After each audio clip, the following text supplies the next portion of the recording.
Ngayon natin po nung puntahan or balikan po natin ang ating kasamang si Jules Giyang. Live po siya sa Barangay Holy Spirit sa Quezon City. Jules! Hello Diane and Audrey. Yes, live na live tayo dito sa Barangay Holy Spirit dito sa Quezon City. At syempre nga, gaya ng nabanggit ko kanina, itong barangay na to ay tinagurian bilang cleanest, healthiest at syempre best in solid waste management. Yan sa buong Pilipinas at sa buong Metro Manila. Kaya para pag-usapan yan, makakapanayam natin ngayon ang barangay captain nila. Walang iba kundi si Ginoong Felicito Valmosina. Good morning po. Good morning, Jules, at sa lahat ng milyon-milyon na tagapanood ng Channel 4. Okay sir. So kanina po no, sa pre-interview natin nabanggit niyo po na since late 90s po na-label na po yung barangay niyo bilang best in solid waste management. So ano po ba yung mga strategies na ginawa niyo para ma-achieve natin to? Alam nyo, kailangan lang ho yung political will, kailangan pairalin natin yung tayo ay makakalikasan, makabansa, at paano tayo makatulong doon sa climate change at global warming na problema hindi lang ng ating bansa, kundi ng buong mundo. Kaya po naisip ko na yung pondo ng ating barangay ay i-prioritize yung pagbili ng mga dump truck. Kaya po ang Holy Spirit ay hindi na po kasama sa budget ng Quezon City from 1997 up to present, 17 years na hindi na po kami kasama at ipinakita namin sa Lungsod Quezon, sa national government na pag gusto mo may paraan. Sapagkat ginawan po namin talaga ng paraan na maipatupad ang pagkolekta sa mga nasasakupan ng aking barangay, pati mga taga-subdivision ay wala pong binabayaran kahit piso sa loob ng 17 taon. Yan po ay libre.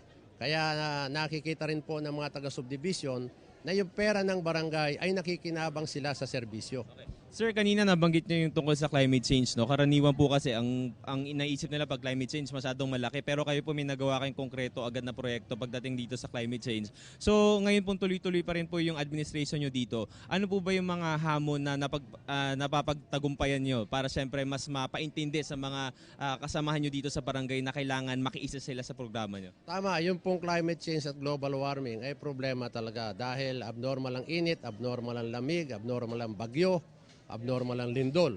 Kaya nga po kami, yung pong solar namin, meron din po kami ritong solar pump. At yan po'y 15 taon na rin na umaandar at yan pong solar pump na yan ay ginagamit namin doon sa aming gulayan na kung saan nagtatanim po kami ng mga high value crop, yung mga ordinary at pati po yung mga sinauna nating mga panggamot na mga halaman, herbal, medicine, ay meron din tayong mga tanim. Sapagkat kailangan po talaga ng isang barangay ay tumutulong kahit sa maliit na paraan ay makatulong para matugunan yung napakalaking problema sa climate change at global warming. At ngayon po, gusto ko rin ibalita sa inyo na sa 2017 ay mga 4 na building ko ay i-operate na rin po yan ng solar panel, ng solar natin. Sapagkat kailangan po nating makapag-contribute din sa ating pamahalaan na makabawas ng mga polusyon. Okay. Kapitan, karaniwan yung mga ganitong programa ay nanggagaling directly mula sa national government o kaya mula sa local government, ibig sabihin sa mayor mismo. Ba't po sa inyo naisipan yung simulan to dito sa barangay? Lalo na late 90s, hindi pa po ganun kalakas yung clamor against climate change. Ba't nyo po sinimulan yun that time? Ako po kasi ay talagang makakalikasan at ako nakita nyo po ang aking barangay, puno ng kahoy, puno ng halaman. At ako po'y meron pong lupa kami sa bundok na naiwanan sa amin ng magulang namin.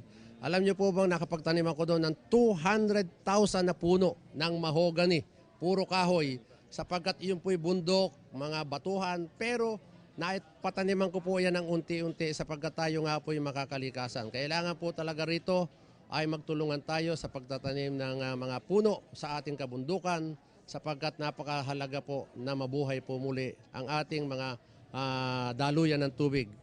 Kaya yun po ay pagtulungan po sana ng buong mamamayan ng ating bansa. Okay, Kapitan, kanina po sa programa ninyo dito, ang dami nyo pong mga kasamahan na tumutulong dito para sa mga programa nyo. Paano nyo po sila nahihikayat na syempre, alam naman po natin sa gobyerno natin compared sa private sector, hindi naman talaga ganun kalaki yung sweldo. Paano nyo po yun na i-encourage lahat na syempre na magstay dito at maglingkod sa barangay nyo? Alam nyo po yung mga empleyadong nakita nyo, mahigit pong almost 430 po ang empleyado ng barangay. Pero meron yung allowance niya, may 1,002, may 1,005, may 3,000, may 5, may 7, may 8, may 10. Iba-iba po ang kategorya niyan. Pero dahil na nakukumbisi ko sila na magmalasakit, sapagkat sabi ko sa kanila, pag ikaw ay nagtrabaho sa barangay, paglilingkod yan, hindi pagtatrabaho. Kasi po, mas masarap yung naglilingkod ka at 24 hours po ang duty ng aking mga tao. At kung makikita nyo rin yung aking mga street sweeper, yung aking mga palero, yung mga aking mga BSDO, at pati yung health and wellness program namin ngayon, gusto ko na rin maibalita sa inyo na kami ay mayroong living ultrasound dito. Meron kaming detox machine, may electric massage. At ngayon pong umagang ito ay meron na rin kaming ECG na libre po yan na serbisyo po namin sa mga mamamayan. Alright. Sir, congratulations and sa lahat po ng pag-ikot ko sa iba't ibang barangay, one of the best practices nga to. At sana tularan yan ng lahat ng mga barangay natin sa buong Pilipinas. Maraming salamat po. Muli nakasama natin ang punong barangay ng Barangay Holy Spirit. Walang iba kundi si Ginoong Felicito Valmosina. Maraming salamat po, sir. Maraming salamat po. Mabuhay po kayo. Maraming salamat, Jules Giang. Saludo po kami sa inyo, dun sa inyong barangay.